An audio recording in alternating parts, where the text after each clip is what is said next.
अस्सलामुअलैकुम my dear student. आज इस टॉपिक को हम स्टडी करने जा रहे हैं वो है हमारे पास केमिस्ट्री फर्स्ट चैप्टर नंबर 1 का topic and the topic name is ion.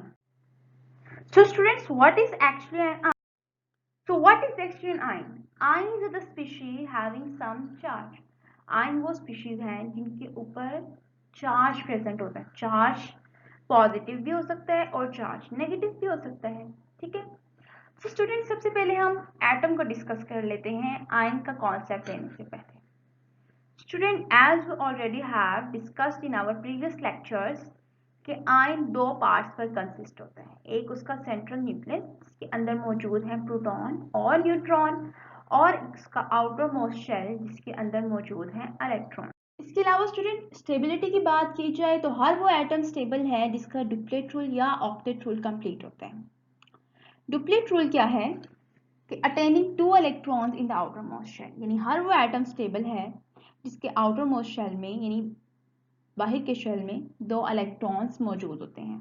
ठीक है स्टूडेंट्स, अगर हम इलेक्ट्रॉनिक डिस्ट्रीब्यूशन की बात करें तो हमें ये पता है कि जैसे हमारे पास 4 शेल होते हैं K, L, M and N। अब K जो इलेक्ट्रॉन अकोमोडेट कर सकता है, उसकी जो एबिलिटी इलेक्ट्रॉन अकोमोडेट करने की वो 2 है। मैक्सिमम 2 इलेक्ट्रॉन्स अकोमोडेट कर सकता है, और L शेल अकोमोडेट कर सकता है मैक्सिमम 8 इलेक्ट्रॉन्स। ठीक है, अब हीलियम चूंकि उसका एटॉमिक नंबर ही 2 है तो उसका जो K शेल है वो 2 इलेक्ट्रॉन्स अकोमोडेट कर लेता है और हीलियम इस तरह स्टेबिलिटी को गेन कर लेता है। स्टूडेंट्स, नेक्स्ट हम ऑक्टेट रूल की बात करें तो ऑक्टेट रूल क्या है? Actually attaining 8 electron in the outermost shell, यानी हर वो एटम स्टेबल है जिसके आखिर के शेल में यानी आउटर मोस्ट शेल में 8 इलेक्ट्रॉन्स मौजूद हैं। यहाँ पर मैंने आपको नियॉन की एग्जांपल दी है। नियॉन जिसका एटॉमिक नंबर है हमारे पास 10। ठीक है, 10 एटॉमिक नंबर है। तो फर्स्ट शेल जो हमारे पास K शेल है उसमें कितने इलेक्ट्रॉन्स आ जाएंगे? 2। और नेक्स्ट शेल में जिसका नाम है L शेल उसमें बाकी के इलेक्ट्रॉन्स आ जाएंगे and that the electron number is 8। तो इस तरह इसकी इलेक्ट्रॉनिक कॉन्फ़िगरेशन कंप्लीट हो जाती है। अब स्टूडेंट, इसके आउटर मोस्ट शेल में अगर हम इलेक्ट्रॉन की तादाद देखें तो वो 8 है। 1 2 3 4 5 6 7 एंड 8। तो इसका मतलब ये स्टेबल है।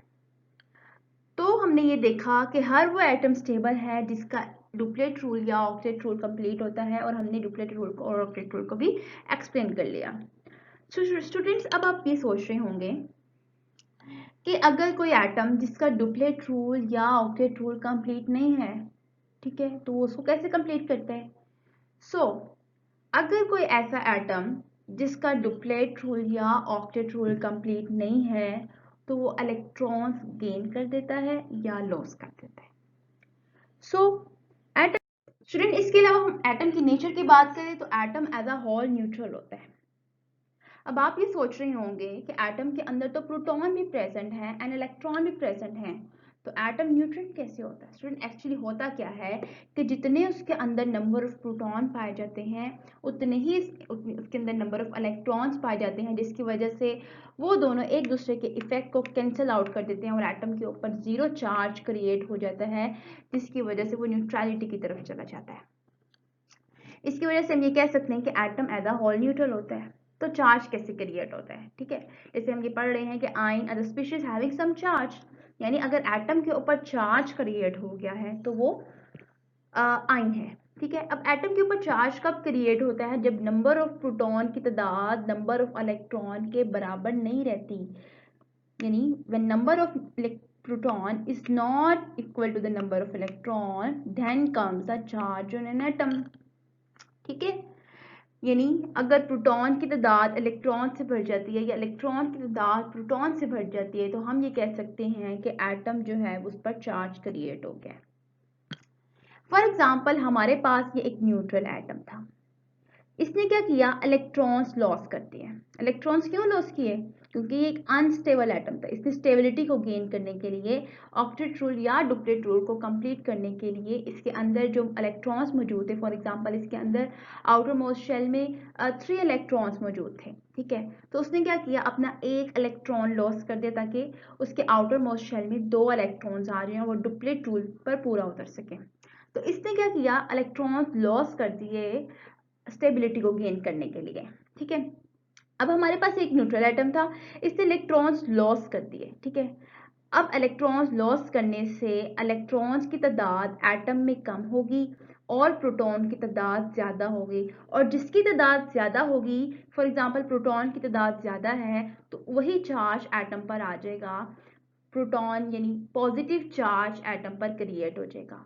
और इस टाइप ऑफ एटम जिसमें पॉजिटिव चार्ज क्रिएट हो जाता है, उस टाइप ऑफ आयन को हम बोलते हैं कैटायन, ठीक है।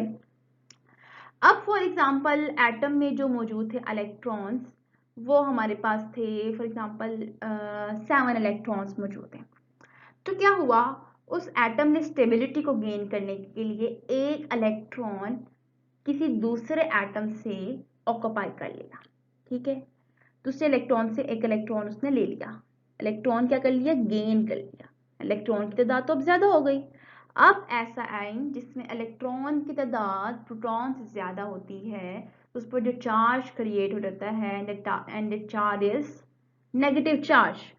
और ऐसी स्पीशीज जिस पर नेगेटिव चार्ज क्रिएट होता है, that species known as anion. Students, हमारे पास आयंस के 2 टाइप्स हैं, एक हमारे पास है कैटाइन और एक एनाइन। कैटाइन को पहले डिस्कस कर लेते हैं। कैटाइंस ऐसा आयन होता है जिसके ऊपर पॉजिटिव चार्ज होता है, क्लियर। जैसे मैंने आपको यहाँ पर आपको सोडियम की एग्जांपल दी हुई है। सोडियम जिसका एटॉमिक नंबर है हमारे पास 11। फर्स्ट शेल यानी के शेल में 2 इलेक्ट्रॉन्स, नेक्स्ट शेल यानी एल शेल में 8 इलेक्ट्रॉन आ गए, बाकी एम शेल में 1 इलेक्ट्रॉन इसका रह गया। अब इसके आउटर मोस्ट शेल में जो इलेक्ट्रॉन की तादाद है वो है 1, ठीक है। अब ये क्या कोशिश करेगा कि इस इलेक्ट्रॉन को लॉस कर दे और इसके आउटर मोस्ट शेल में 8 इलेक्ट्रॉन आ जाए, यानी वो ऑक्टेट रूल को कंप्लीट कर ले और स्टेबिलिटी की तरफ चला जाए, ठीक है। तो क्या करेगा, फॉर एग्जांपल आपके पास ये एक सोडियम का एटम था, ठीक है। इसने क्या किया, इलेक्ट्रॉन एक लॉस कर दिया, एक इलेक्ट्रॉन इसने लॉस कर दिया, ठीक है। ये इसने इलेक्ट्रॉन लॉस कर दिया और इसके ऊपर जो चार्ज आ गया वो था पॉजिटिव चार्ज, ठीक है। क्यों पॉजिटिव चार्ज आया, क्योंकि इसमें प्रोटॉन की तादाद जो है वो ज्यादा हो गई और इलेक्ट्रॉन की तादाद जो है वो कम हो गई, तो इसीलिए इसके ऊपर जो चार्ज है वो पॉजिटिव चार्ज क्रिएट हो गया। अब ये पॉजिटिव चार्ज खुद ब खुद तो क्रिएट नहीं हो गया, हमें इसके लिए इसको कुछ एनर्जी प्रोवाइड करनी पड़ेगी, ठीक है। तो ऐसा प्रोसेस जिसमें हमें एनर्जी प्रोवाइड करनी पड़ती है, यानी अगर सिस्टम एनर्जी एब्जॉर्ब करता है और हमें वो एनर्जी प्रोवाइड करनी पड़ती है, वो have to provide this energy, then that process is known as endothermic process. Therm mean heat and endo mean absorb. ऐसा प्रोसेस जो हीट एब्जॉर्ब करे, ठीक है। अब ये सोडियम आयन की फॉर्मेशन कैसे हुई, जब इस सोडियम ने एनर्जी एब्जॉर्ब की from outside, from the environment, from the surrounding, इसने एनर्जी एब्जॉर्ब की, तो तब जाकर ये आयन में चेंज हुआ, that ion name is cation में चेंज हुआ। सो स्टूडेंट, मोस्टली जो मेटल एटम्स होती है ना, वो पॉजिटिव चार्ज क्रिएट करती है अपने ऊपर, यानी वो इलेक्ट्रॉन्स लॉस करती हैं। क्यों, क्योंकि मेटल एटम्स के अंदर फ्रीली इलेक्ट्रॉन्स मौजूद होते हैं, तो उन इलेक्ट्रॉन्स को लॉस करके वो अपने ऊपर पॉजिटिव चार्ज जो है वो क्रिएट कर लेती है। अब स्टूडेंट नेक्स्ट बात करें एनाइन की, तो anions are the species having a negative charge, यानी इनके ऊपर जो चार्ज है वो है नेगेटिव। फॉर एग्जांपल हमारे पास क्लोरीन का एक एटम है जिसके आखिरी शेल में 7 इलेक्ट्रॉन्स हैं, ठीक है। अब क्या करेगा, ऑक्टेट रूल को कंप्लीट करने के लिए ये क्या करेगा, किसी दूसरे शेल एटम से क्या करेगा, एक इलेक्ट्रॉन गेन कर लेगा। तो अब क्या हो, इलेक्ट्रॉन की तादाद प्रोटॉन से ज्यादा हो गई, इलेक्ट्रॉन की तादाद प्रोटॉन से ज़्यादा हो जाए तो एटम पर कौन सा चार्ज क्रिएट होता है? Negative charge. क्लियर? तो इस तरह क्लोरीन के ऊपर नेगेटिव चार्ज जो है वो क्रिएट हो जाएगा। फॉर एग्जांपल आपके पास ये एक क्लोरीन का एटम था, ठीक है, जिसके आउटर मोस्ट शेल में 7 इलेक्ट्रॉन्स थे, ठीक है। अब इसने क्या किया, एक इलेक्ट्रॉन किसी दूसरे एटम से ले लिया, ठीक है, और इसके ऊपर चार्ज क्रिएट हो गया। नेगेटिव चार्ज क्यों क्रिएट हुआ? क्योंकि इलेक्ट्रॉन की तादाद ज़्यादा हो गई प्रोटॉन से, ठीक है। फॉर एग्जाम्पल हमारे पास ये एक सोडियम का आयन है और ये एक क्लोराइड का आयन है। सॉरी, ये हमारे पास एक सोडियम का एटम है और ये हमारे पास एक क्लोरीन का एटम है, ठीक है। सोडियम के आउटर मोस्ट शेल में एक इलेक्ट्रॉन पाया जा रहा है, क्लोरीन के आउटर मोस्ट शेल में 7 इलेक्ट्रॉन्स पाए जा रहे हैं, ठीक है।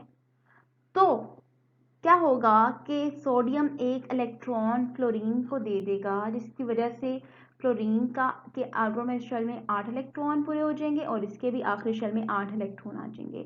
सोडियम ने भी ऑक्टेट रूल कंप्लीट कर लिया और क्लोरीन ने भी अपना ऑक्टेट रूल कंप्लीट कर लिया। क्लोरीन पर नेगेटिव चार्ज क्रिएट हो गया क्योंकि इसने इलेक्ट्रॉन गेन किया है, और सोडियम के ऊपर पॉजिटिव चार्ज क्रिएट हो गया क्योंकि इसने इलेक्ट्रॉन लॉस कर दिया, ठीक है। तो इस तरह इनके दरमियान बॉन्डिंग क्रिएट हो जाएगी by losing and by gaining of electron, ठीक है। And that bonding is known as ionic bonding, ठीक है। उसको भी हम जो है वो अपने नेक्स्ट लेक्चर्स में देखेंगे। अब जैसा कि स्टूडेंट्स हमने एंडोथर्मिक प्रोसेस में देखा था कि एंडोथर्मिक प्रोसेस हमारे पास एक ऐसा प्रोसेस है जिसमें एनर्जी एब्जॉर्ब होती है और कैटायन की फॉर्मेशन एनर्जी एब्जॉर्ब करके होती है, इसलिए हम ये कह सकते हैं कि the formation of cation is an endothermic process, ठीक है। अब हम यहाँ पर डिस्कस करने जा रहे हैं एक्सोथर्मिक प्रोसेस को, ठीक है। एक्सोथर्मिक प्रोसेस एक ऐसा प्रोसेस है जिसमें एनर्जी रिलीज होती है, यानी सिस्टम एनर्जी रिलीज करता है towards the environment, towards the surrounding, outside the environment, ठीक है। यानी एनर्जी रिलीज करेगा सिस्टम हमारा, ठीक है। अब जब नेगेटिव आयन की फॉर्मेशन होती है, यानी एनायन जब बनता है तो एनर्जी रिलीज होती है, ठीक है। तो हम ये कह सकते हैं कि formation of negative ion is an exothermic process. लेकिन वो नेगेटिव आयन अगर यूनिनेगेटिव आयन है, यूनि का मतलब 1, यानी एक एटम ने अगर सिर्फ एक इलेक्ट्रॉन जो है वो 1 इलेक्ट्रॉन गेन किया है तो उसका जो प्रोसेस होता है वो एक्सोथर्मिक प्रोसेस होता है, यानी उसमें से एनर्जी रिलीज होती है। लेकिन अब यहाँ पर आप एक स्टेटमेंट देख होंगे, but die negative ion is an endothermic process, यानी अगर डाई नेगेटिव आयन की फॉर्मेशन होती है, यानी अगर एक एटम ने 2 इलेक्ट्रॉन्स गेन करने हैं, ठीक है, तो उसको एनर्जी हमें प्रोवाइड करनी पड़ेगी। वो कैसे? स्टूडेंट्स यहाँ पर मैंने आपको एक एग्जांपल दी है, the formation of oxide ion O2 minus from oxygen atom requires first an exothermic and then an endothermic step. देखें यहाँ पर हमारे पास एक एटम था, neutral atom, that is oxygen, ठीक है, लेकिन ये अनस्टेबल था। इसने क्या किया, एक इलेक्ट्रॉन गेन किया, ठीक है, इसके ऊपर एक नेगेटिव चार्ज क्रिएट हो गया, ठीक है। एक्सोथर्मिक प्रोसेस को हम नेगेटिव साइन से शो करते हैं, एक्सोथर्मिक प्रोसेस को जिसमें एनर्जी रिलीज होती है। अब यहाँ पर आपका नेगेटिव साइन ये शो कर रहा है कि यहाँ पर एनर्जी रिलीज हुई है, ठीक है, और ये एक एक्सोथर्मिक प्रोसेस है, तो इसमें जो एनर्जी हमें मिलेगी वो -141 होगी।